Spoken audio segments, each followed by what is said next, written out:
a black school principal, returning to his hometown after earning national recognition for improving underprivileged schools. Walks into a local diner expecting a quiet meal. But within moments, a racist manager accuses him of causing a scene for no reason, humiliating him in front of the patrons. Just 10 minutes later, the manager receives a phone call that changes everything. And what follows shocks the entire town, igniting a series of events no one anticipated. Stay tuned because this is a story you won't forget. Before we dive in, let us know where you're watching from and if this story resonates with you. Don't forget to share and subscribe for more eye-opening stories. It all started as an ordinary visit. It was the kind of morning that suggested peace. A clear sky, soft sunlight filtering through leaves, and the gentle hum of a neighborhood just beginning to stir.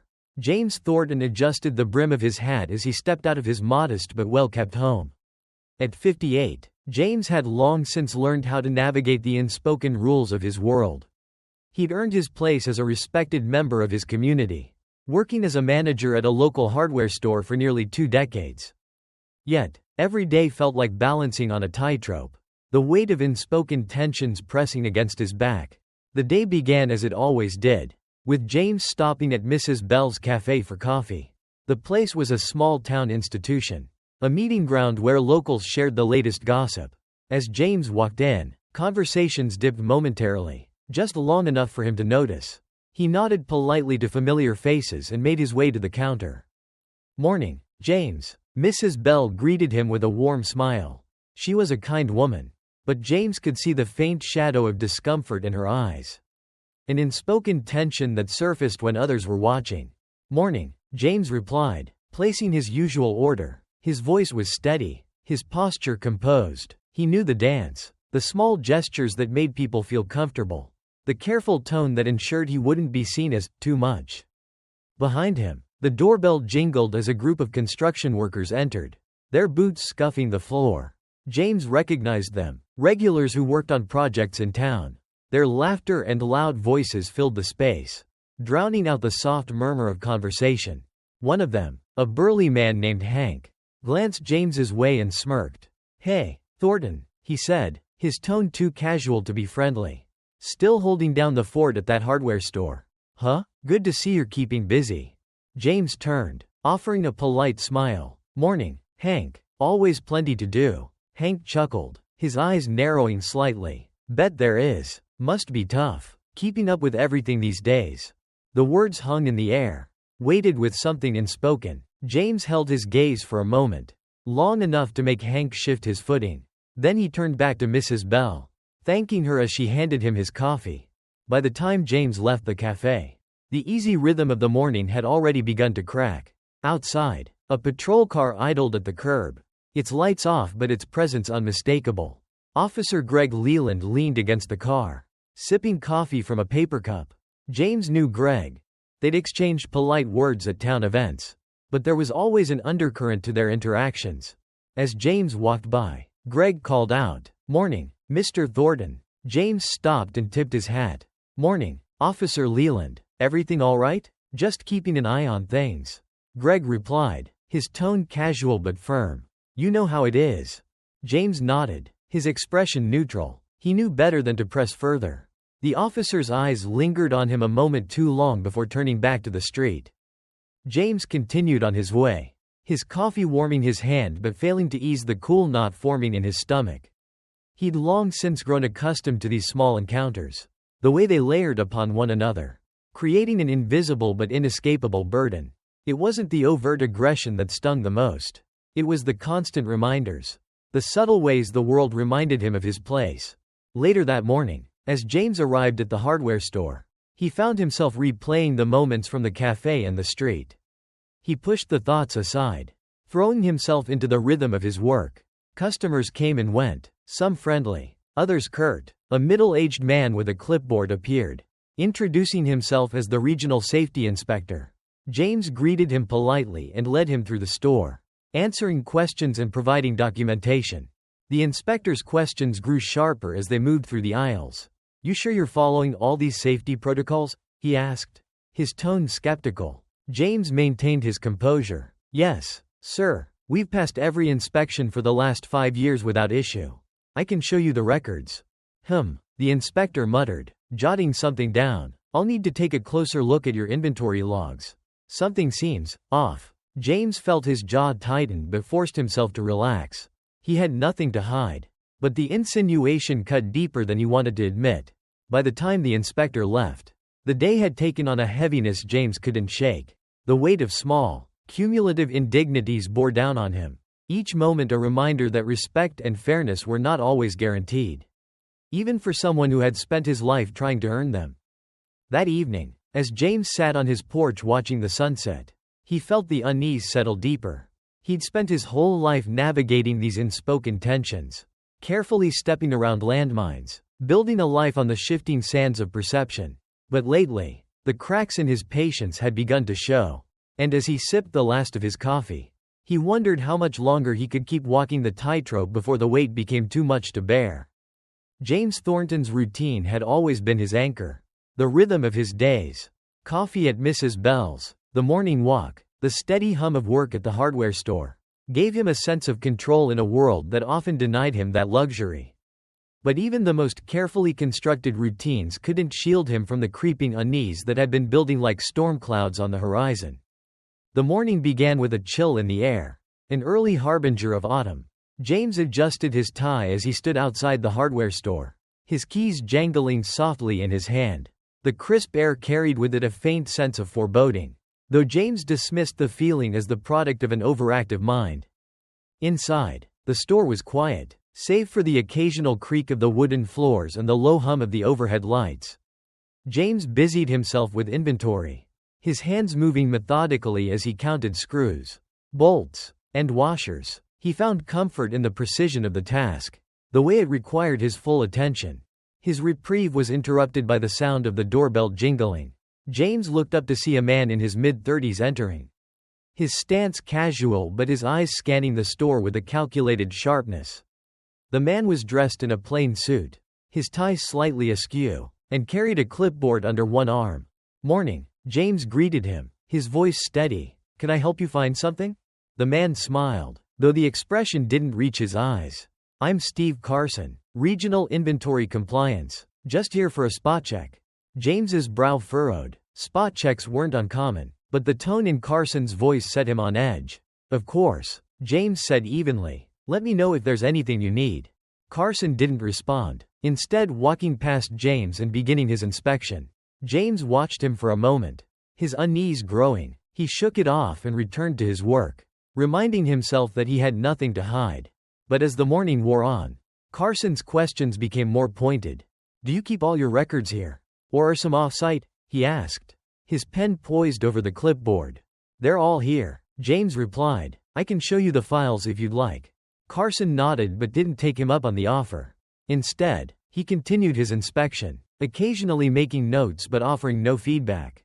The silence was unnerving, and James found himself glancing over his shoulder more often than he cared to admit.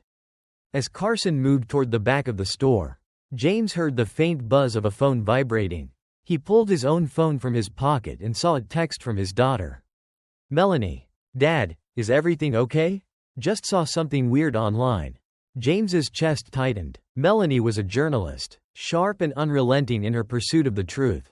He quickly typed back, "What do you mean?" Her response came almost instantly.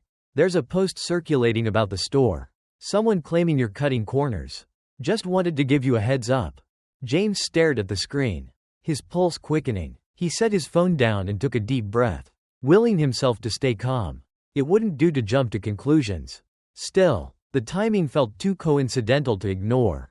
Carson finished his inspection shortly after noon. He handed James a slip of paper, the handwriting a mess of shorthand and scribbles. "I'll be filing this with my report," Carson said, his tone clipped. "Expect to hear from us soon." James took the paper, his hands steady despite the frustration simmering beneath his calm exterior. "Thank you, Mr. Carson. Have a good day." The man nodded and left without another word. That evening, James sat at the dining room table, the slip of paper from Carson's visit in front of him. His wife, Lila, sat across from him, her brow furrowed as she read through the notes. "This doesn't make any sense," she said, her voice tinged with frustration. "Why would they send someone without notice? And these issues, They're barely even specifics. James sighed, running a hand over his face. I don't know, Lila, but Melanie said there's talk online. Someone's stirring things up. Lila's expression hardened. And you think it's about? Quote, I don't know. James interrupted gently, but it wouldn't be the first time. Their conversation was cut short by a knock at the door. James exchanged a glance with Lila before standing and opening it.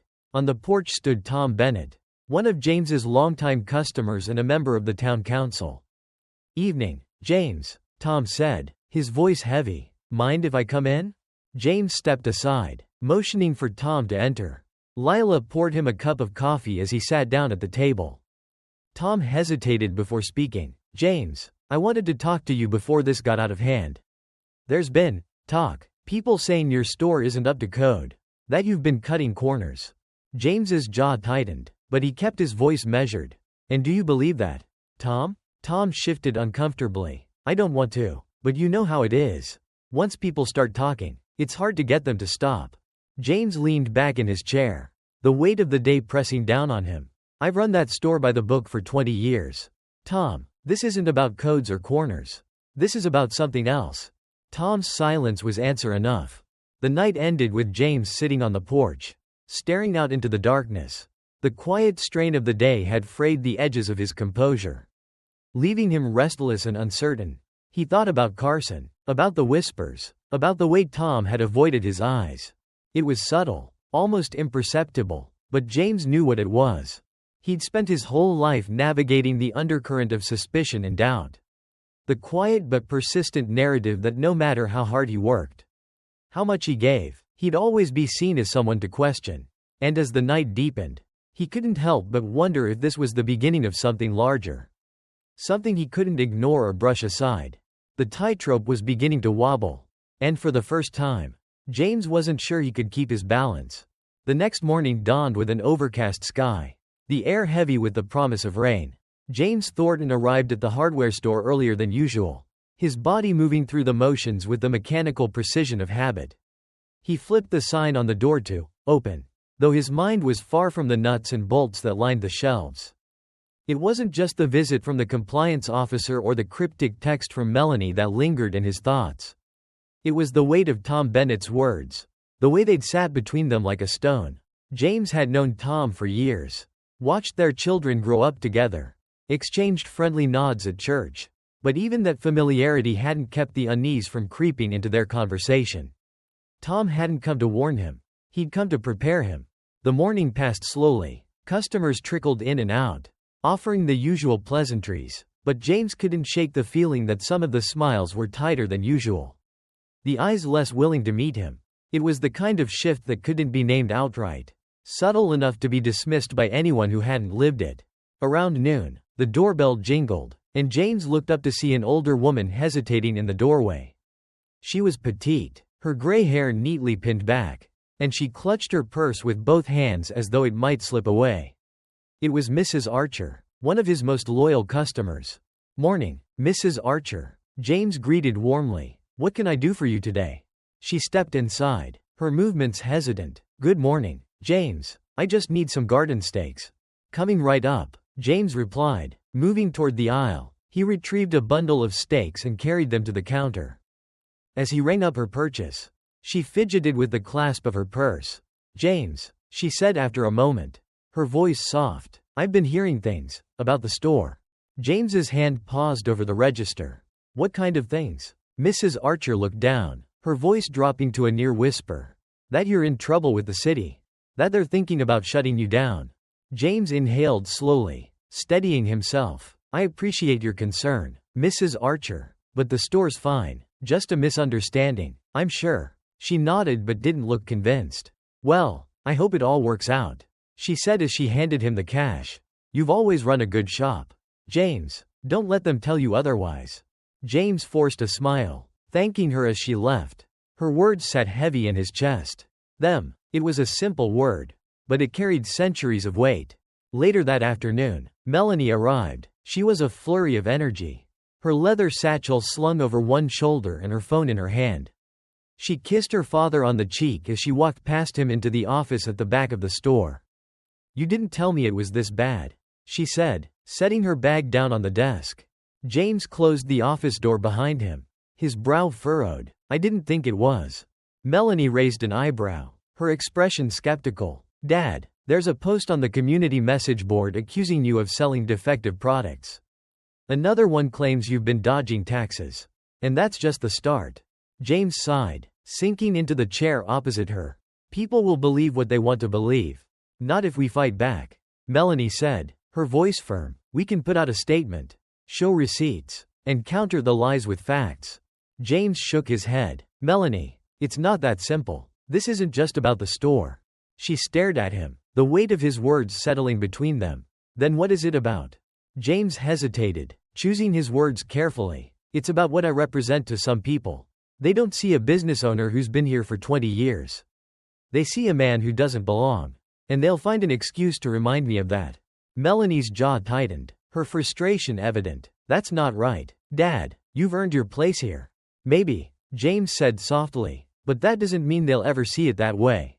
By the end of the day, the tension in the store had grown thick enough to cut. James had barely locked up when his phone buzzed with a text from Tom Bennett. Meeting tonight at the council hall. You should come. James stared at the message for a long moment before showing it to Melanie. What do you think? I think they're trying to decide your fate without you. She said bluntly. You need to be there. The council hall was packed when James arrived that evening. He scanned the room, spotting familiar faces among the crowd. There was Mr. Collins, the pharmacist who always asked about Lila's pies at church bake sales. Mrs. Ramos, who had sent her grandchildren to work part-time at the store. And in the front row, Tom Bennett, looking uncomfortable as he whispered to another council member. James took a seat at the back, his presence turning heads. Whispers rippled through the crowd, their eyes flicking toward him and then away, as though they'd been caught staring at something they weren't meant to see.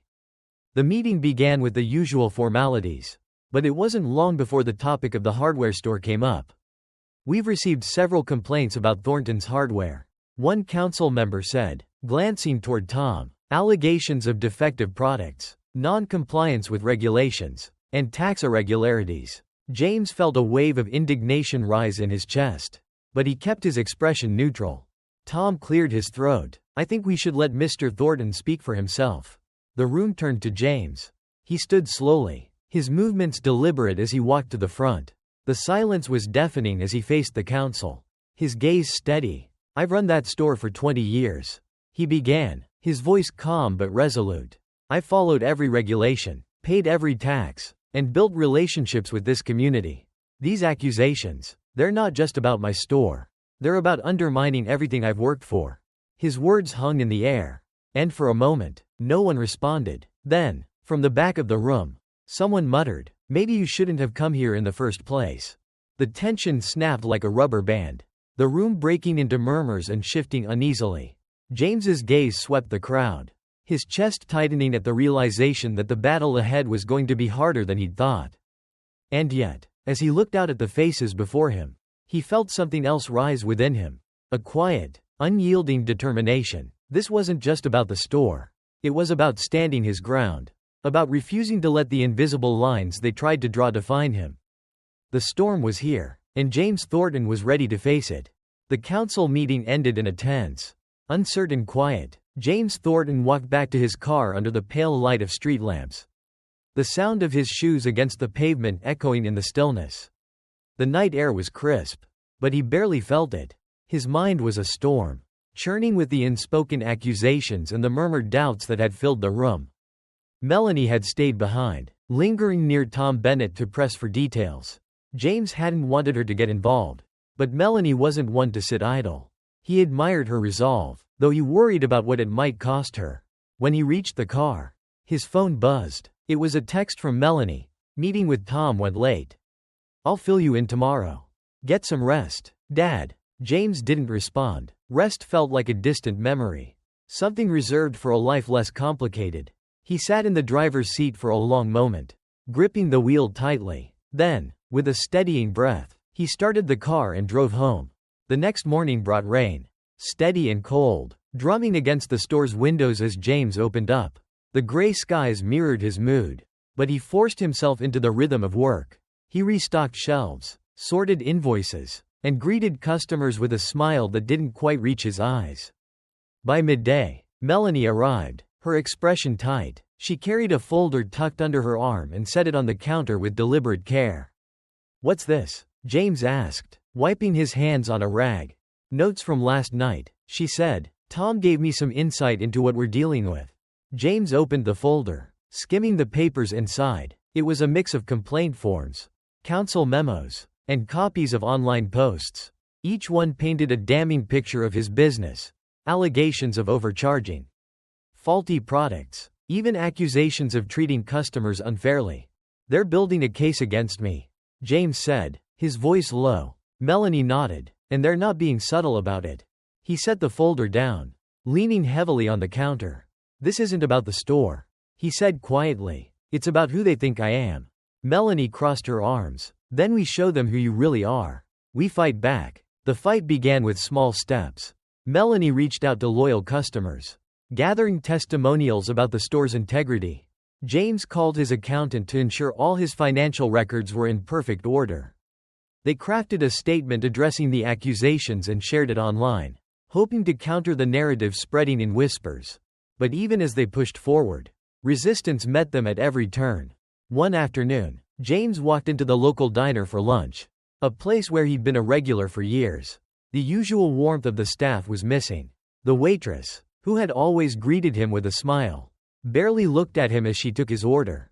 The conversations at nearby tables hushed when he walked past, replaced by furtive glances and low murmurs. James sat alone, staring at his coffee cup. The diner felt smaller, its walls closing in. He recognized this feeling. It was the slow erosion of belonging, the subtle but deliberate act of exclusion. It wasn't outright hostility, but it didn't have to be. The absence of welcome was enough.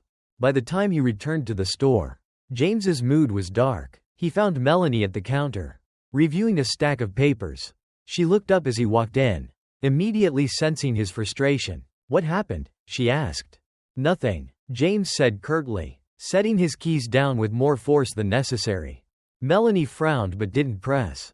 Instead, she held up a piece of paper. "You should see this." James took it and scanned the page. It was a notice from the city, a scheduled inspection of the store. The timing was too convenient to be a coincidence. "They're coming for us," Melanie said. "We need to be ready." James nodded, but his shoulders sagged under the weight of it all. How do you prepare for something that isn't about the truth? The day of the inspection arrived with little fanfare. James had cleaned and organized the store meticulously, every shelf in perfect order, every document in place. Melanie stood beside him, her confidence unshaken, though James knew she felt the pressure just as much as he did. Two inspectors arrived, their expressions neutral as they introduced themselves. They moved through the store methodically, checking inventory, examining records, and asking pointed questions. James answered calmly, his voice steady, but he could feel the judgment in their eyes. It wasn't just about the store. It never was. After hours of scrutiny, the inspectors left, offering no immediate feedback. James watched them go, the tension in his chest easing only slightly. "They didn't find anything," Melanie said, more to reassure herself than him. "Doesn't mean they won't try," James replied. His voice was quiet, but there was a hard edge to it. Melanie stepped closer, placing a hand on his arm. "We're doing everything right, Dad. They can't take that away from us." James wanted to believe her, but he knew better. Doing the right thing wasn't always enough. Not when the rules were written to favor others. Still, he nodded, drawing strength from her determination. That evening, James sat alone in the store's office, the rain tapping against the windows.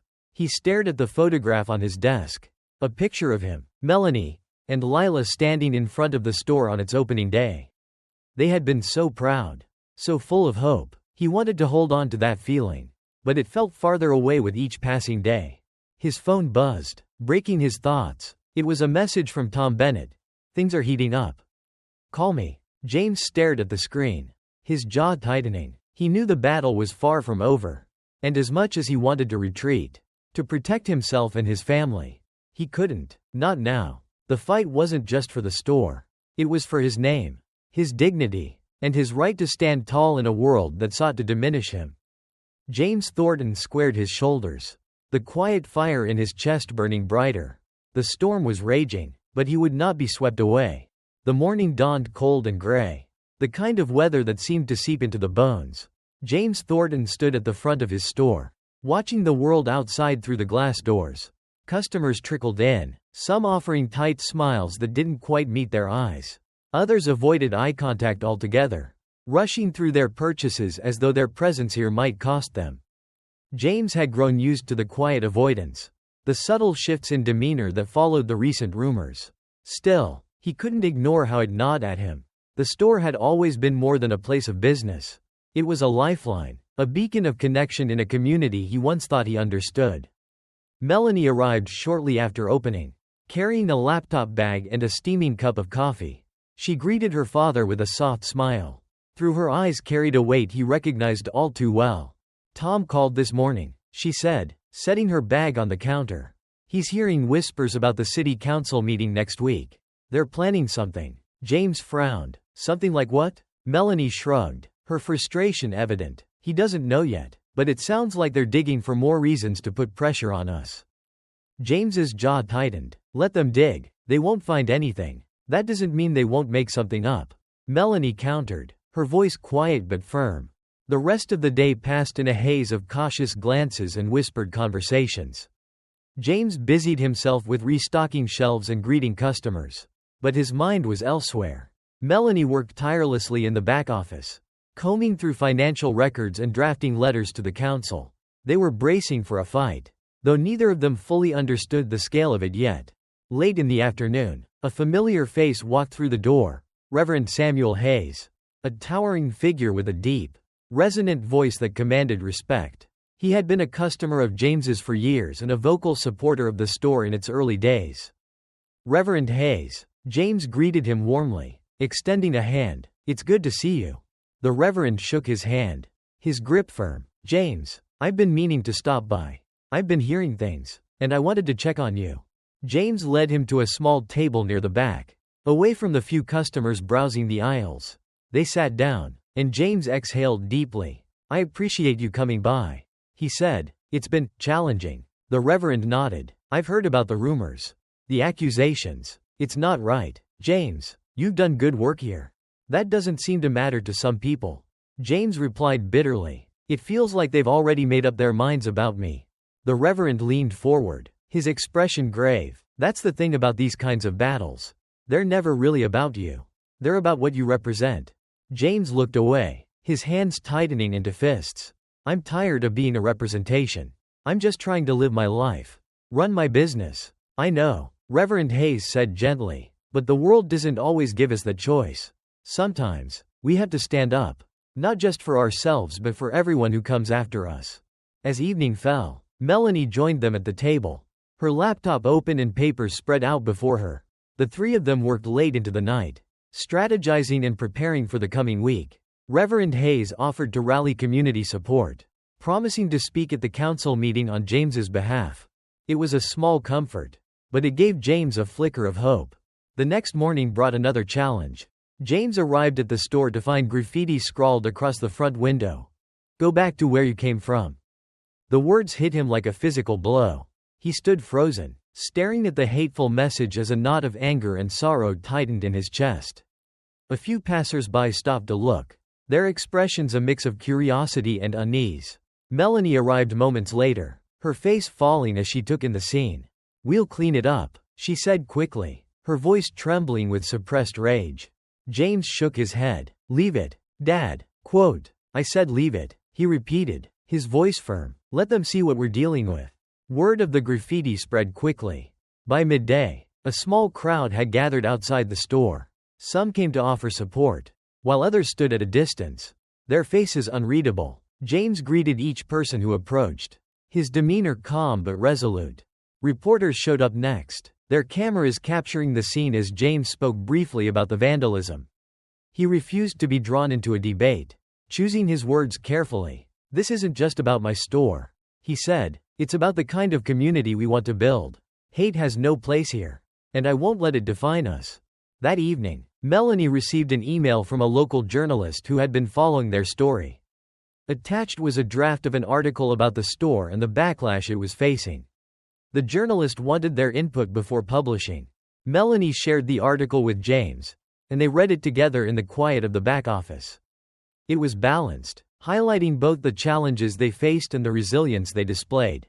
But as James finished reading, he couldn't shake a sense of unease. "They're painting us as victims," he said, his tone sharp. "We are victims," Melanie replied, "but we're also fighting back. That's what matters." James sighed, running a hand over his face. "I don't want pity, Mel. I want people to see the truth." "They will," she assured him, "but we have to keep pushing." As the week wore on, the tension in the air grew heavier. James and Melanie prepared for the council meeting, knowing it would be their chance to confront the accusations head-on. But beneath their determination lay a quiet fear, one they couldn't quite name but felt deeply. They weren't just fighting for the store. They were fighting for their place in a community that seemed increasingly willing to push them aside. James sat alone that night, staring out the window at the rain-slicked streets. His mind drifted to his father's words, spoken long ago. "The world will test you, son. It will try to break you. But you stand tall, no matter what." The storm was far from over, but James Thornton was ready to weather it. The council chambers were packed to capacity, the hum of murmurs and rustling papers filling the air. James Thornton sat in the front row, his hands folded tightly in his lap, trying to project calm. Melanie sat beside him, her expression a mix of steely determination and tightly controlled fury. Reverend Hayes stood behind them, a towering figure of quiet resolve, his presence a reminder that they were not alone. The council meeting was ostensibly about zoning regulations and community standards, but everyone in the room knew why they were there. The rumors, the graffiti, the whispers of pressure to close the Thornton family store. It all hung in the air like a storm cloud. The tension was palpable, and the stakes had never been higher. The meeting began with the usual formalities, a droning roll call of agenda items that seemed to stretch on forever. James's thoughts drifted as the council members shuffled papers and exchanged pleasantries, their detachment only sharpening his frustration. He scanned the room, noting the faces of the audience. Some were familiar, neighbors and longtime customers, but others were less so, their expressions guarded or openly hostile. Finally, the council president, a sharp-eyed woman named Marjorie Blake, cleared her throat. "The next item on our agenda pertains to recent community concerns regarding the operation of Thornton's General Store," she said, her tone neutral but clipped. James straightened in his seat, his pulse quickening. This was it. The first speaker was a local business owner who framed his concerns as practical rather than personal. "It's not about race," he began, though the phrase alone betrayed its subtext. "It's about maintaining a certain standard for our community. The store's recent troubles have brought attention that doesn't reflect well on the neighborhood." A murmur rippled through the room, and James bit back the urge to respond. Melanie's hand tightened around his arm, a silent reminder to stay composed. The second speaker was less restrained, a wiry man in his 60s. He stood with his arms crossed, his voice tinged with barely veiled disdain. "We've all heard the rumors. Trouble follows some people no matter where they go. Maybe it's time to reevaluate who we're welcoming into our community." Reverend Hayes shifted behind them, his disapproval radiating like heat. Melanie opened her mouth to retort, but James placed a hand on her arm, his gaze steady. "Wait," he murmured, "let them speak." As the accusations piled up, James felt a weight pressing down on him. Each word was a reminder that the fight wasn't just about the store. It was about the very fabric of who he was and what he represented. The council members listened impassively, their faces unreadable, and James wondered how many of them had already made up their minds. When it was finally his turn to speak, he rose slowly, adjusting his tie. The room fell silent as he approached the podium, his presence commanding attention. He glanced at Melanie, who gave him a small nod of encouragement, then turned to face the council. "My name is James Thornton," he began, his voice steady. "I've lived in this community for nearly 20 years. I've built my business here, raised my family here, and worked to contribute to the neighborhood in every way I can." He paused, letting his words settle. "But over the past few weeks, I've come to realize that my contributions don't matter to some people. They see me not as a neighbor, but as an outsider, someone who doesn't belong." James recounted the incidents of vandalism, the whispers of boycotts, and the veiled threats. He spoke of the graffiti, the stares, and the silence from people he once considered friends. This isn't just about a store, he said, his voice growing firmer. This is about fear. Fear of change. Fear of difference. Fear of facing the truth about who we are as a community. The room was utterly still, save for the quiet scratching of pens and the clicking of cameras. James took a deep breath and continued. I've worked hard my entire life to be seen as more than a label. More than a stereotype. But I can't fight this battle alone. I need this council to stand up for what's right. To show this community that hate and division have no place here. When he finished, the room erupted into applause. Though not everyone joined in. James stepped back from the podium, his heart pounding. Melanie squeezed his hand, her eyes bright with pride. As the meeting continued, Reverend Hayes spoke, delivering a passionate plea for unity and justice. Other supporters followed, sharing their own stories of resilience and hope. For the first time in weeks, James felt a glimmer of optimism, a sense that the tide might finally be turning. But as the meeting drew to a close, Marjorie Blake's words brought him back to reality. Thank you to everyone who spoke tonight, she said, her tone measured. The council will take these concerns under advisement and deliver a decision in the coming weeks. The words felt like a dismissal, a refusal to take a stand. James's optimism faltered, replaced by a familiar ache of frustration. That night, back at the store, James and Melanie sat in the dimly lit office, surrounded by papers and coffee cups.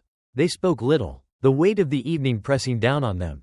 Finally, Melanie broke the silence. Do you think it was enough? She asked, her voice quiet. James stared at the wall, his mind replaying the events of the day. I don't know, he admitted, but we can't stop now. She nodded, her expression resolute. Then we keep fighting. James looked at his daughter, his heart swelling with pride and determination. Yes, he said firmly, we do. The storm wasn't over, but James Thornton knew they were ready to face whatever came next. The morning sun struggled to pierce through the low-hanging clouds as James Thornton unlocked the front door of his store. The bell jingled softly, a sound that once symbolized routine and comfort but now carried an edge of uncertainty. He stepped inside, the familiar scent of fresh coffee and oiled wood greeting him. Yet, the warmth of the space couldn't shake the chill of the previous night's council meeting. Melanie arrived moments later, her face set in the determined expression that had become her default over the past few weeks. She placed a stack of printed flyers on the counter, their bold lettering announcing a community rally to support local businesses. This has to work, she said, her voice firm but tinged with apprehension. People need to see what we stand for. James nodded, his gaze lingering on the flyers. It's not just about the store anymore, he said. It's about showing them we belong, that we're not going anywhere. The rally was set for the following Saturday in the small park across from the store. Melanie had spent days coordinating with allies, reaching out to neighbors, and enlisting Reverend Hayes to spread the word. Meanwhile, James focused on keeping the store running, each sale feeling like a quiet act of defiance. But the resistance against them was far from silent. Anonymous letters began arriving, their words scrawled in jagged, angry handwriting. Leave while you can. This town doesn't need your kind. One morning, James found a brick thrown through the front window. Shards of glass scattered across the display counter. He swept up the debris without a word, his silence more powerful than any outburst. Saturday arrived with an overcast sky, the threat of rain hanging in the air. Despite the ominous weather, a steady stream of supporters filled the park, their presence a quiet testament to solidarity. Neighbors brought folding chairs, children played near the fountain, and local musicians performed folk songs that spoke of resilience and hope. James stood at the edge of the crowd, watching as the community gathered around a makeshift stage.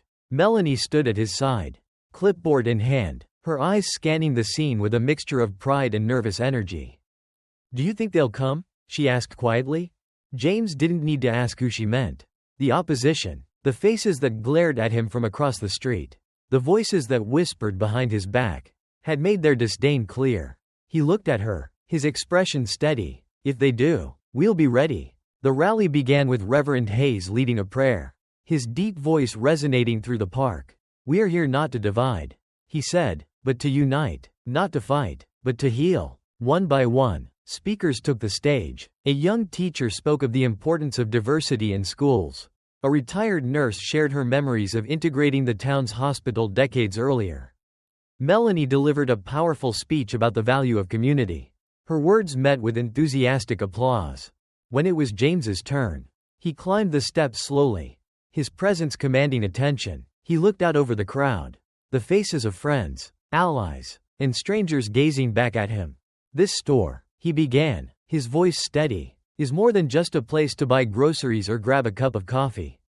It's a symbol of what's possible when we work together, when we support one another. He paused, his gaze sweeping the audience. But it's also a reminder of the challenges we still face. The hostility, the fear, the hate, it's real, but so is our strength. And today, standing here with all of you, I see a community worth fighting for. As James spoke, a group of protesters gathered at the park's edge, their signs bearing slogans that stung with their bluntness. Keep our town clean. No room for outsiders. Their presence cast a shadow over the event. The tension palpable. The murmurs in the crowd grew louder. But James raised a hand, his voice cutting through the noise. Let them be, he said. Their words only have power if we let them. But not everyone shared his restraint. A young man in the crowd shouted back at the protesters, his anger igniting a ripple of tension. The protesters jeered in response, their taunts growing louder. For a moment, it seemed as though the rally might spiral out of control. Then, Reverend Hayes stepped forward, his booming voice carrying over the chaos. We are better than this, he declared, his words silencing the crowd. Let them see that we stand united, not in anger, but in hope. The rally continued, the protesters' voices fading as they realized they couldn't disrupt the event. By the time the gathering concluded, the atmosphere had shifted. The threats and hostility that had hung over the town felt lighter, less oppressive. That evening, as James and Melanie cleaned up the park, he felt a flicker of hope. The challenges weren't over, far from it, but the rally had shown him the strength of a community willing to fight for what was right. As they loaded the last of the chairs into their truck, Melanie turned to him, her expression softening. Do you think we made a difference?